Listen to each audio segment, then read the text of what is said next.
Please know RSV can be very serious. So, like COVID-19 and like the seasonal flu, we still have to be mindful that there are populations of individuals that are more susceptible to these viruses and therefore at higher risk.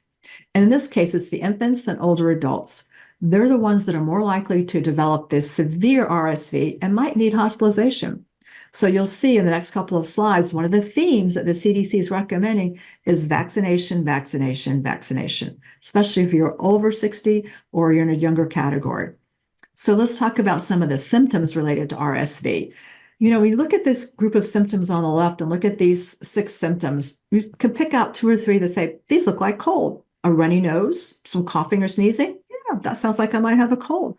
But how quickly can a cold actually deteriorate or devolve into either being RSV or COVID-19? I know individual after individual during the peak of the pandemic where they thought they had a cold, thought it was something seasonal, went to work anyway, and it turned out that later that day they ended up with, COVID-19 symptoms, a headache and other symptoms. So with these, while something may start out and seem to be a cold, key into the various symptoms of each of the different viruses. So with RSV in particular, there's a decrease in appetite, there's a fever, and there's wheezing with that coughing. I would love for you to visit the CDC website and look at their RSV page because they have some wonderful resources that you can use for your family, you can use at work. There's the symptoms and care, how to prevent it, and then transmission. How can you protect yourself and your loved ones? We're also involved with hand hygiene and respiratory protection and things in our practices.